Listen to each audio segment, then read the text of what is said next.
G news కి స్వాగతం. TDP స్కామ్లు చేస్తే వైసీపీ స్కీములు అమలు చేస్తుందని గుంటూరు తూర్పు నియోజకవర్గ వైసీపీ ఎమ్మెల్యే అభ్యర్థి నూరి ఫాతిమా తెలిపారు.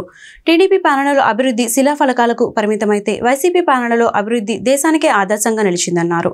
అభివృద్ధి వికేంద్రీకరణకు 3 రాజధానులు ఏర్పాటు చేసిన విషయం షర్మిలకు తెలియకపోవడం విచారకరమన్నారు. స్థానిక 54వ డివిజన్ కార్పొరేటర్ మల్లవరపు రమ్య ఆధ్వర్యాన రాజీవ్ గాంధీ నగర్లో జరిగిన ఎన్నికల ప్రచారంలో నూరి ఫాతిమా పాల్గొన్నారు. ఈ సందర్భంగా స్థానికులు ఆమె బ్రహ్మరథం పట్టారు. ప్రతి గడప ఫాతిమాకు అపూర్వ స్వాగతం పలికింది. ఎన్నికల ప్రచారంలో భాగంగా నూరి ఫాతిమా టిఫిన్ బండి వద్ద అట్టువేసి అలరించారు.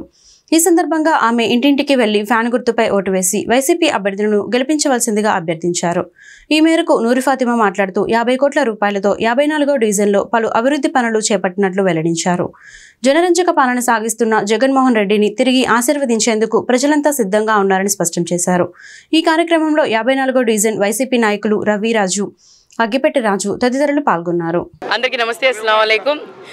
ఈరోజు మరి ఎన్నికల ప్రచారానికి మేము సిద్ధం ఉన్నాము అని చెప్పి రాష్ట్రం మొత్తం ప్రతి ఒక్క కార్యకర్త జెండా పట్టుకొని ప్రతి గడపకి వెళ్తున్నాము. ఈరోజు ఎన్నికల మరి ప్రచారం ఈరోజు 13వ వార్డులో పొద్దున్న కూడా ఇప్పుడు కూడా 13వ వార్డులో పర్యటన చేయడం జరిగింది. ఎక్కడ వెళ్ళినా కూడా ఒకే ఒక స్పందన, జగన్మోహన్ రెడ్డి గారు మాకు సంక్షేమం ఇస్తున్న నాయకుడు, ఆ నాయకుడు చల్లగా ఉంటే మేము చల్లగా ఉంటాము అని చెప్పి ఈక్వేషన్ అంటే జగనన్న చల్లగా ఉంటే మేము చల్లగా ఉంటాం, మేము చల్లగా ఉండాలని జగనన్న మాకు సంక్షేమ పథకాలు ఇస్తున్నారని చెప్పి ప్రతి ఒక్కళ్ళు కూడా చెప్పడం జరిగింది. అదే బాటలో ప్రతి ఒక్క గడపకి వెళ్తే చిరునవ్వులు, అదొక్కటే దాన్ని బట్టే అర్థమవుతుంది ప్రజలు ఎటువైపు ఉన్నారో అని చెప్పి. ఏదో షో ఆఫ్లు చేయటమో లేకపోతే ఒక్కొక్కళ్ళ మీద విమర్శించుకోవడమో కాదు. ఒకటి, జగన్మోహన్ రెడ్డి గారు అంటే ఒక సైన్యం, ఆ సైన్యానికి మేమంతా ఉన్నాము, మేమంతా సిద్ధంగా ఉన్నాము. ఈ రాష్ట్రంలో ముందంజలో తీసుకెళ్ళడానికి, ఈ రాష్ట్రం సంక్షేమం అందించడానికి, ఈ రాష్ట్రానికి అభివృద్ధి చేయడానికి మేమంతా సిద్ధంగా ఉండి జగన్మోహన్ రెడ్డి గారిని మళ్ళీ సీఎం చేసుకోవడానికి ప్రతి ఒక్కళ్ళు కృషి చేస్తున్నాము. ఈరోజు గుంటూరు తూర్పులో మరి 13వ వార్డులో శంకూర్ సీనన్న కార్పొరేటర్ ఇక్కడ దాదాపుగా 6 కోట్ల వరకు మరి రోడ్లు కానీ డ్రైన్స్ కానీ అభివృద్ధి కార్యక్రమాలు, అలాగే నాడు నేడు వాళ్ళ స్కూల్ డెవలప్మెంట్ కానీ లేకపోతే లాంచెస్టర్ రోడ్లో 86 lakhsతో డ్రైన్ కానీ అన్ని అప్రూవల్ అయింది. 4 కోట్లతో పని కంప్లీట్ అయింది. మిగతా 2 కోట్లతో వర్క్ ఆన్ ద ప్రోగ్రెస్ అన్ని. ప్రతి ఒక్కటి కూడా మీరు చూసుకుంటే గుంటూరు ఈస్ట్ డెవలప్మెంట్ జరగలేదని చెప్పిన వాళ్ళకి ఇది ఒకటి నిదర్శనం. మీరు ఒక వార్డులోనే 6 కోట్లు జరిగినాయి అంటే 23 వార్డుల్లో మీరు ఒక్కసారి లెక్కేసుకోండి ఎంతవరకు అభివృద్ధి చెందిందని. ఒక మాట అభివృద్ధి అభివృద్ధి అని చెప్పే వాళ్ళకి ఒక మాట, సంక్షేమం కానీ అభివృద్ధి కానీ అనే వాళ్ళకి ప్రతి కుటుంబం అభివృద్ధి చెందడం కూడా అభివృద్ధే అని అంటారు. అది ఒక్కసారి మీరు తెలుసుకోండి. ప్రతిపక్షాలు ఒకే మాట అంటున్నారు, అభివృద్ధి జరగలేదు ఆంధ్ర రాష్ట్రంలో. అంటే మీ 5 సంవత్సరాల ముందు అభివృద్ధి జరుగుంటే మేము అభివృద్ధి చేయాల్సినంత అవసరం మాకేమొచ్చేది? మరి మీరు 5 సంవత్సరాలు శిలాపరకాల వరకే ప్రతి ఒక్కటి పరిమితం చేశారు. మేము వచ్చిన తర్వాత 2.5 సంవత్సరాలు కరోనా పోయిన తర్వాత కూడా మేము అభివృద్ధి చేసాం. 13 మెడికల్ కాలేజీలు కానీ లేకపోతే 3 ఫిషింగ్ హార్బర్స్ కానీ 2 ఎంఓ ఎయిర్పోర్ట్స్ కానీ లేకపోతే ఇన్ఫోసిస్ కంపెనీ కానీ అర్బన్ హెల్త్ సెంటర్స్ కానీ లేకపోతే మరి మెడికల్ ప్రతి ఒక్కటి కూడా జీజీహెచ్ కానీ ప్రతి ఒక్కటి కూడా డెవలప్మెంట్ జరగడం జరిగింది. మరి విమర్శలు వ్యక్తిగతంగా చేస్తున్నారు తప్ప ఎక్కడ కూడా ప్రభుత్వం ఈ సంక్షేమ పథకం ఇవ్వలేదని ఎవ్వరూ చెప్పట్లేదు అని అంటే జగన్మోహన్ రెడ్డి గారి పాలన ఎంత చక్కగా ఉందో చూడండి. అదేవిధంగా మాకు స్టార్ క్యాంపెయినర్స్ అంటే మీరు అడ్వర్టైజ్మెంట్లే చేయించుకోవాలి అనుకుంటా. మాకు అడ్వర్టైజ్మెంట్ చేయాల్సిన అవసరం లేదు. ప్రతి కుటుంబం కూడా వాళ్ళంతటా వాళ్ళే ఒక అడ్వర్టైజ్మెంట్ చేస్తూ ఉంటుంది. అలాగే మంత్రి పదవుల్లో ఉన్నవాళ్లు చాలా జాగ్రత్తగా మాట్లాడాలని, మాట్లాడే ప్రతి మాటకు నిబద్ధత ఉండాలని ఏపీ విద్యాశాఖ మంత్రి బొత్స సత్యనారాయణ అన్నారు. ఏపీ పరిస్థితులపై కేంద్ర మంత్రి పీయూష్ గోయల్ చేసిన వ్యాఖ్యలను మంత్రి బొత్స ఖండించారు. కేంద్ర మంత్రి వ్యాఖ్యలు సరికాదు, పీయూష్ గోయల్ ఏది పడితే అది మాట్లాడుతున్నారు. విద్యాశాఖపై వస్తున్న కథనాలను నిరూపించాలి. నిజం లేదు గనుకే తప్పుడు కథనాలు ప్రచారం చేస్తున్నారు అని బొత్స కౌంటర్ ఇచ్చారు. కొన్ని పత్రికలు దురుద్దేశంతో తప్పుడు కథనాలు రాసి ప్రజలను నమ్మించాలని చూస్తున్నాయి. ఏనుగు వెళుతుంటే కుక్కలు మురుగుతాయి. రాష్ట్రంలో ఏ ఒక్క అధ్యాపకుడు అయినా విద్యాశాఖ మంత్రిగా ఉన్న నాపై వేలు ఎత్తి చూపించగలరా? అసలు విద్యాశాఖలో అవినీతి జరిగిందని చెప్పగలరా అని ఆయన ప్రశ్నించారు. ఈ రాష్ట్ర మా ప్రభుత్వం మాఫియా ప్రభుత్వం అంట ఏదో మాట్లాడుతున్నారు. గురువింద కిందకి వచ్చి దాన్ని మచ్చ తెలియనట్ట ఆయన వచ్చి రాష్ట్ర ప్రజలు దేశ ప్రజలకి ఏం చేశారో గత 5 సంవత్సరాల్లో 10 సంవత్సరాలు ఏ విధంగా జరిగిందో అందరికి తెలుసు. ముందుగా రైల్వే జోన్ విషయానికి వద్దాం. రైల్వే జోన్కి సంబంధించి 52 ఎకరాలు ముడసల్లోలో వాళ్ళు జోన్ కట్టుకోవడానికి ఆ సైట్ నుంచి అలకేట్ చేసి దాన్ని ఇక్కడ రైల్వే జోన్ ఏర్పాటు చేయాలనేది విభజన చట్టం వచ్చిన తర్వాత 2014లోనే ఆ డిస్కషన్ జరిగింది. ఒప్పందం కూడా జరిగింది, అగ్రిమెంట్ కూడా సైన్ చేశారు. 2014 నుంచి 19 వరకు గోయల్ గారు ఎవరు ముఖ్యమంత్రి రాష్ట్రానికి చెప్పండి? చేతకాని దద్దమ్మలు ముఖ్యమంత్రి గారిని మీరు కుటుంబంలో ఉండి మీరందరూ ఉండి మామయ్య ఎంత రాస్తారంటే అలాగా? నేను చెప్తున్నవన్నీ కూడా వాస్తవాలు, అబద్ధాలు కాదు, డాక్యుమెంట్ ఎవిడెన్స్తో చెప్తున్నాను. 19లో మా ప్రభుత్వం వచ్చిన తర్వాత మళ్ళీ దాని మీద ఎవరైతే అక్కడ కొంతమంది హక్కుదారులు మేము హక్కు మాకు ఉంది, మాకు ఇక్కడ డిఫామ్ పట్టాలు ఇచ్చారు, లేదా ఇంకో పట్టాలు ఆక్యుపేషన్ ఉందని ఎవరైతే చెప్పుకొస్తున్నారో వాళ్ళందరినీ వికెట్ చేయించి రైల్వే వాళ్ళు జీవీఎంసీ వాళ్ళు కలిపి జాయింట్ ఇన్స్పెక్షన్ కూడా చేసి వాళ్ళకి వచ్చి ల్యాండ్ అప్ చెప్పాం ఈ సంవత్సరంలో. ఇది వాస్తవం కాదా? అధికారులు కూడా మాలో ఒక రైల్వే అధికారులు ఒక 5 అధికారులు, మా జీఎంసీ ఒక 5 అధికారులు, రైల్వే సైడ్ వచ్చి 5 జీఎంసీ 2 పేరుతో సహా. ఇంకో దానికి ఇచ్చిన జీఎంసీ కమిషనరు ఇక్కడ డిఆర్ఎంకి వచ్చి హ్యాండ్ ఓవర్ చేసుకుని ఇచ్చిన లెటరు. ఇవన్నీ మీకు షేర్ చేస్తాను, మీరు చూసుకోండి. ఎందుకు ఇంత పచ్చి అబద్ధాలు? ఆడలేక మా మధ్యలో వచ్చి బాగా వాయించలేదు, బ్రహ్మాండంగా ఆడేదని నేను చెప్పడానికి. ఆ రోజు రైల్వే మంత్రి కదా, మీ కూటమిలోనే కదా 14లో వచ్చారు. సేమ్ కూటమి 14లో కూడా కూటమే కదా. మరి అప్పుడు నీ కూటమిలోనే ముఖ్యమంత్రి కదా చంద్రబాబు నాయుడు. ఎందుకు నువ్వు రైల్వే మంత్రిగా చేయలేకపోవు? ఎందుకు మళ్ళీ వచ్చి ఈరోజు వచ్చి పెద్ద కబుర్లు పెద్ద మాటలు దేనికోసం? నిజంగా నీకు రాష్ట్రం మీద అభిమానం ఉంటే, మీకు ఈ ప్రజల పట్ల మొక్క ఉంటే, ఈ ప్రాంత అభివృద్ధి పట్ల మీకు ఏమైనా ఏసమంతేనా మీకు సదాభిప్రాయం ఉండి చేయాలని తపన ఉంటే, ఏదో నేను కేంద్ర మంత్రిని వచ్చి మాట్లాడితే అది చెడుతుంది, నాకున్న డప్పా కొట్టిన ఆ 2 పత్రికలు ఈనాడు, ఆంధ్రజ్యోతి, లేకపోతే T5 లేకపోతే ఏబిఎన్ ఈనాడు వేస్తారనుకుని. ఏపీలో ఎన్నికల వేళ టీడీపీకి ఊహించని షాక్ తగిలింది. తుని నియోజకవర్గంలో టీడీపీకి ఎదురుదెబ్బ తగిలింది. యనమల కృష్ణుడు టీడీపీకి రాజీనామా చేస్తున్నట్లు ప్రకటించారు. ఇక ఇటీవల కాలంలో యనమల సోదరుల మధ్య విభేదాలు చోటు చేసుకున్న విషయం తెలిసిందే. కాగా తునిలో టీడీపీకి భారీ షాక్ తగిలింది. గత 40 ఏళ్లుగా అన్న యనమల రామకృష్ణుడికి నమ్మకంగా ఉన్న తమ్ముడు యనమల కృష్ణుడు టీడీపీకి రాజీనామా చేస్తున్నట్లు ప్రకటించారు. ఇక తునిలో రామకృష్ణుడు 6 సార్లు గెలవడానికి కృష్ణుడి కీలక పాత్ర పోషించాడు. అయితే 2014, 2019 ఎన్నికల్లో యనమల కృష్ణుడు ఓడిపోవడంతో అసలు కథ మొదలైంది. యనమల కృష్ణుడి స్థానంలో తన కుమార్తెకు రామకృష్ణుడు ఎన్నికల బరిలోకి దింపారు. చంద్రబాబుతో సంప్రదింపులు జరిపి తన కుమార్తె దివ్యకు సీటు వచ్చేలా రాజకీయం నడిపారు. ఈ క్రమంలో యనమల కృష్ణుడిని ఆయన దూరం పెట్టారు. దీంతో యనమల సోదరుల మధ్య విభేదాలు చోటు చేసుకున్నాయి. అయితే ఈసారి జరిగే ఎన్నికల కోసం కృష్ణుడు ప్రణాళికలు చేసుకున్నప్పటికీ టికెట్ దక్కకపోవడంతో పార్టీ కార్యక్రమాలకు దూరంగా ఉన్నారు. ఇదే సమయంలో తన కుమార్తె దివ్యను ఎలాగైనా గెలిపించే చర్యల్లో భాగంగా రామకృష్ణుడు పార్టీలోకి ఇతరులను కలుపుకొని వెళ్లే చర్యలు చేపట్టారే కానీ సొంత సోదరుడు కృష్ణుడిని బుజ్జగించే చర్యలు తీసుకోలేదు, ఆయనతో మాట్లాడలేదు. దీంతో ఆయన మరింత మనస్తాపానికి గురయ్యారు. ఈ నేపథ్యంలో టీడీపీకి రాజీనామా చేస్తున్నారనే చర్చ నడుస్తోంది. 42 సంవత్సరాలు సర్వీస్ చేసినప్పటికీ తాలూకా పదవులతోటే తృప్తి చెందాం తప్ప ఇప్పుడు జిల్లాలో ఉన్నటువంటి జిల్లా పరిషత్ కానీ, గ్రంథాలయం కానీ, సెంట్రల్ బ్యాంక్ కానీ ఇప్పుడు ఆశించలేదు. నియోజకవర్గంలో ప్రజలకు సేవ చేయడం పరమావధిగా భావిస్తూ పనిచేసాం. ఈ రోజున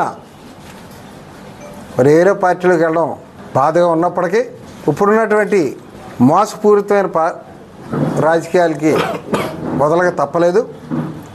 తప్పనిసరిగా రేపు రాష్ట్ర వైఎస్ఆర్ పార్టీ అధ్యక్షులు జగన్మోహన్ రెడ్డి గారి అధ్యక్షతన విజయవాడలో నేను నాతో ఉన్నటువంటి నా అనుచరులు జాయిన్ అవ్వడం జరుగుద్ది. తప్పనిసరిగా తుని నియోజకవర్గంలో వైఎస్ఆర్ పార్టీని గెలిపించడానికే మా శాశ్వతాల కృషి చేస్తాం. కలెక్టరేట్ కార్యాలయంలో గుంటూరు పార్లమెంట్ నియోజకవర్గానికి చెందిన అభ్యర్థుల నామినేషన్ల పరిశీలన కార్యక్రమం జరిగింది. రిటర్నింగ్ అధికారి వేణుగోపాల్ రెడ్డి పార్లమెంట్ నియోజకవర్గానికి స్వీకరించిన నామినేషన్ల స్క్రూటీని చేపట్టారు. నామినేషన్ దాఖలు చేసిన అభ్యర్థులు ప్రతినిధుల సమక్షంలో పరిశీలన నిర్వహించారు. గుంటూరు పార్లమెంట్ నియోజకవర్గానికి 47 మంది అభ్యర్థులు 67 సెట్ల నామినేషన్లు దాఖలు చేయగా స్క్రూటీనిలో సక్రమంగా ఉన్న జాతీయ, రాష్ట్ర గుర్తింపు పొందిన రాజకీయ పార్టీల 3 అభ్యర్థులు, రిజిస్టర్ కాబడి గుర్తింపు లేనటువంటి రాజకీయ పార్టీల 17 మంది అభ్యర్థులు, స్వతంత్ర అభ్యర్థులు 14 మంది, మొత్తం 34 మంది అభ్యర్థుల నామినేషన్లు రిటర్నింగ్ అధికారి ఆమోదించారు. సక్రమంగా లేని 13 మంది అభ్యర్థుల నామినేషన్ను తిరస్కరించారు. వేల మంది మగవారు ఉన్న బహిరంగ సభలో సొంత చెల్లి అని చూడకుండా సీఎం జగన్ నేను ధరించిన దుస్తుల గురించి ప్రస్తావించారు. నేను పచ్చచీర కట్టుకున్నానట. పచ్చచీర కట్టుకుని చంద్రబాబుకి మోకరిల్లినట్లు జగన్ చెప్పడాన్ని ఏమనుకోవాలి? చంద్రబాబు ఇచ్చిన స్క్రిప్ట్ ప్రకారం మాట్లాడుతున్నానట. పచ్చచీర కట్టుకుంటే తప్పేముంది? చంద్రబాబు పచ్చరంగు ఏమైనా కొనుక్కున్నారా? పసుపు రంగుపై చంద్రబాబుకు ఏమైనా పేటెంట్ ఉందా? జగన్ మర్చిపోయినట్లున్నారు. సాక్షి పత్రిక, సాక్షి ఛానల్లో పైన పసుపు రంగు ఉంటుంది. అప్పట్లో వైఎస్ఆర్ పసుపు రంగు ఉంటే తప్పేముంది? అది తెదేపా సొంతం కాదన్నారు. ముఖ్యమంత్రి హోదాలో ఉన్నవాళ్లు పసుపు చీర గురించి మాట్లాడతారా? నా దుస్తుల గురించి మాట్లాడుతుంటే సభ్యత ఉందని అనుకోవాలా? జగన్ రెడ్డికి అసలు సంస్కారం ఉందా అని షర్మిల మండిపడ్డారు. పల్నాడు జిల్లా సత్తెనపల్లి, గుంటూరు జిల్లా సంజీవయ్య నగర్లో నిర్వహించిన ఎన్నికల ప్రచార సభల్లో షర్మిల మాట్లాడారు. రాసిచ్చిన స్క్రిప్ట్ను చదివేది జగన్మోహన్ రెడ్డి. నేను వైఎస్ఆర్ బిడ్డను, నాకు మోకరిల్లే అవసరం లేదు. వైకాపా కార్యకర్తలు సామాజిక మాధ్యమాల్లో నాపై తప్పుడు ప్రచారం చేశారు, నన్ను దూషించారు, బెదిరించారు. సొంత చెల్లిని గురించి ఆలోచించకుండా మగవారి మధ్య మాట్లాడడం సభ్యతేనా అని నిలదీశారు. రాష్ట్రంలో ఏం జరుగుతుందో ఆలోచించాలి. భాజపా, మోదీ ముందు మోకరిల్లింది జగన్మోహన్ రెడ్డి. పోలవరం ప్రత్యేక హోదా ప్రాజెక్టులను తాకట్టు పెట్టారు. ఢిల్లీకి వెళ్లినప్పుడు రాష్ట్ర ప్రయోజనాల గురించి మాట్లాడకుండా స్వప్రయోజనాల కోసం మాట్లాడుతున్నారు. అవినాష్ రెడ్డిని రక్షించుకోవడానికి ఢిల్లీ వెళ్తున్నారు. వైఎస్ఆర్కు జగన్ వారసుడు కాదు, మోదీకి వారసుడు. మోదీకి దత్తపుత్రుడిగా బీజేపీ నాయకులే చెబుతున్నారు అని షర్మిల పేర్కొన్నారు. జగన్మోహన్ రెడ్డి గారు ముఖ్యమంత్రి స్థాయిలో ఉన్నవాడు ఏం మాట్లాడుతున్నారు? ఇలా బహిరంగ సభ పెట్టి వేల కొద్ది మగవాళ్ళు ఉన్నారు ఆ సభలో మాట్లాడుతున్నది సొంత చెల్లెలు గురించి అని కూడా ఇంగితం లేకుండా నేను వేసుకున్న నా ఒంటి మీద ఉన్న బట్టల గురించి జగన్మోహన్ రెడ్డి గారు ప్రస్తావించారు అంటే ఎంత దిగజారుడు రాజకీయాలు చేస్తున్నారు వీళ్ళు. ఏం అవసరం ఉంది? నేను పచ్చ చీర కట్టుకున్నానట, దానికి జగన్మోహన్ రెడ్డి గారు చెప్తున్న మాట నేను మోకరిల్లానట చంద్రబాబుకి. నేను చంద్రబాబుకు మోకరిల్లి ఆయన ఇచ్చిన స్క్రిప్టు మక్కీ బట్టి నేను మాట్లాడుతున్నానట. ఏం మాట్లాడుతున్నారు? పచ్చ చీర కట్టుకుంటే తప్పేముంది అని అడుగుతున్నాం. పచ్చ కలర్ ఏమైనా చంద్రబాబు గారు కొనుక్కున్నారా? ఏమన్నా కొనుక్కున్నారా? ఎంత కొనుక్కున్నారన్నా? ఎంత కొనుక్కున్నారు? చంద్రబాబు గారు ఏమైనా పేటెంట్ రైటా? పచ్చ కలర్ అంటే ఏమన్నా పసుపు కలర్ వాళ్ళదా? జగన్మోహన్ రెడ్డి గారు మర్చిపోయినట్టున్నారు. సాక్షి ఛానల్లో, సాక్షి టీవీలో, సాక్షి పేపర్లో ఎల్లో కలర్ ఉంటుంది, పసుపు కలర్ ఉంటుంది, పైన గుర్తుందా అన్న? పసుపు కలర్ ఉంటుంది. దానికి రాజశేఖర రెడ్డి గారు ఆ రోజు చెప్పిన మాట ఏ తప్పేముంది? పసుపు అంటే మంగళకరమైన రంగు, అదేం టీడీపీ వాళ్ళ సొంతం కాదు అని ఆ రోజు రాజశేఖర రెడ్డి గారే సాక్షికి పసుపు రంగు పెట్టించారు. పసుపు అన్నది మన వంటల్లో కూడా వేసుకుంటామే, అది టీడీపీ ఎప్పుడు కొనుక్కుందన్నా? వాళ్ళ సొంతమా అది? నేను పసుపు చీర వేసుకున్నానట, దానికి ఒక ముఖ్యమంత్రి హోదాలో ఉన్నవాడు ఇన్ని రోజులు సోషల్ మీడియాలో వాళ్ళ వైసీపీ మూకల చేత అయితేనేమి, వాళ్ళ కుక్క బిస్కెట్లు పడేస్తే దానికి ఆశపడ్డే పేడ్ ఆర్టిస్టుల చేత అయితేనేమి సోషల్ మీడియాలో నన్ను దూషించారు, తిట్టారు, అవమానించారు, బెదిరించారు, నానా రకాలుగా అవమానించారు.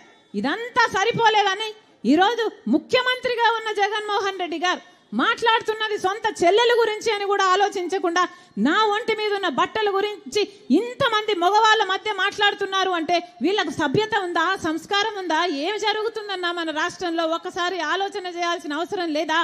ఎన్నికల అధికారి వైసీపీకి మరో షాక్ తగిలింది. దళిత వర్గానికి చెందిన సీనియర్ నేత, మాజీ మంత్రి డొక్కా మాణిక్యవరప్రసాద్ ఆ పార్టీకి గుడ్ బై చెప్పారు. వైసీపీ క్రియాశీలక సభ్యత్వంతో పాటు గుంటూరు జిల్లా అధ్యక్ష పదవికి రాజీనామా చేశారు. దీనికి సంబంధించిన లేఖను సీఎం జగన్ కు పంపారు. డొక్కా మాణిక్యవరప్రసాద్ తాడికొండ టికెట్ను ఆశించారు. అయితే మాజీ మంత్రి మేకతోటి సుచరితకు వైసీపీ అవకాశం కల్పించింది. దీంతో గత కొంతకాలంగా పార్టీ కార్యక్రమాలకు దూరంగా ఉన్న డొక్కా శుక్రవారం రాజీనామా చేశారు. సార్వత్రిక ఎన్నికల నేపథ్యంలో జిల్లాలో నామినేషన్ల ఘట్టం పూర్తయింది. ఈ నెల 18 నుంచి 25 వరకు నామినేషన్ల ప్రక్రియ జరిగింది. 26న నామినేషన్ల స్క్రూటినీ జరగనుంది. ఆఖరు రోజున భారీగా నామినేషన్లు దాఖలు అయ్యాయి. గుంటూరు ఎంపీ స్థానానికి సంబంధించి 67 నామినేషన్లు దాఖలయ్యాయి. అసెంబ్లీకి సంబంధించి మంగళగిరిలో అత్యధిక నామినేషన్లు నమోదు అయ్యాయి. మొత్తం 44 మంది అభ్యర్థులు 76 నామినేషన్లు దాఖలు చేశారు. గుంటూరు పశ్చిమ నియోజకవర్గానికి సంబంధించి 38 మంది అభ్యర్థులు 55 సెట్ల నామినేషన్లు దాఖలు చేశారు. గుంటూరు తూర్పు నియోజకవర్గానికి సంబంధించి 29 మంది అభ్యర్థుల నుంచి 43 సెట్ల నామినేషన్లు స్వీకరించారు. తెనాలి నియోజకవర్గానికి సంబంధించి మొత్తం 20 మంది అభ్యర్థుల నుంచి 27 నామినేషన్లు దాఖలు అయ్యాయి.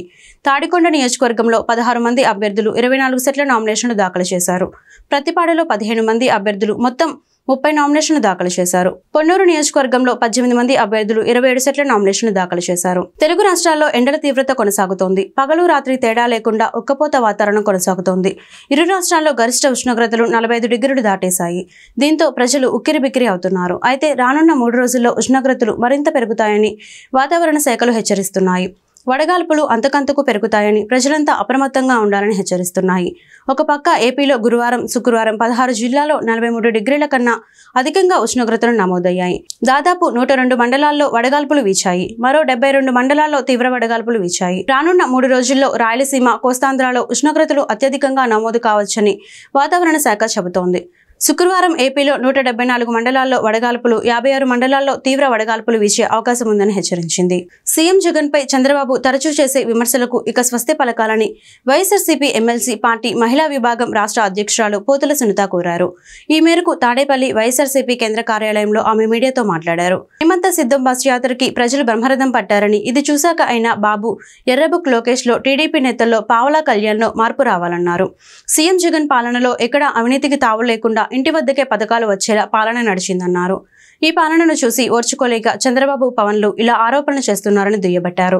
మళ్లీ జగనే సీఎం అవ్వాలని ప్రజలందరూ కోరుకుంటున్నారని, వైఎస్ఆర్సీపీ భారీ మెజార్టీతో మళ్లీ గెలవబోతుందన్నారు. ప్రజా విశ్వాసం లేని లోకేష్, చంద్రబాబులు మంగళగిరి కుప్పంలో గెలిచే పరిస్థితి లేదన్నారు. చంద్రబాబు చెబుతున్న సూపర్ 6 పథకాలను జనం నమ్మకపోవడంతో సీఎం జగన్ పై దూషణలు, అనుచిత వ్యాఖ్యలు, వ్యక్తిగతంగా కించపరచడం వంటివి చేస్తున్నారని మండిపడ్డారు. జై భారత్ నేషనల్ పార్టీ అధ్యక్షుడు, సిబిఐ మాజీ జేడీ లక్ష్మీనారాయణ సంచలన ఆరోపణలు చేశారు. తనను చంపేందుకు విశాఖపట్నంలో కుట్ర జరుగుతోందన్నారు. ఈ మేరకు విశాఖ సిపిని కలిసి ఫిర్యాదు చేశారు. తనకు ప్రాణహాని ఉందని రక్షణ కల్పించాలని కోరారు. లక్ష్మీనారాయణ జై భారత్ నేషనల్ పార్టీ స్థాపించిన విషయం తెలిసిందే. ఆయన పార్టీ పార్లమెంట్, అసెంబ్లీ నియోజకవర్గాల కామన్ సింబల్ గా టార్చ్ లైట్ గుర్తును కేటాయిస్తూ ఎన్నికల సంఘం నిర్ణయం తీసుకుంది. ఈ వార్తలు ఇంతటితో సమాప్తం. మరొక బులెటిన్ లో మళ్ళీ కలుద్దాం. అంతవరకు సెలవు. నమస్కారం.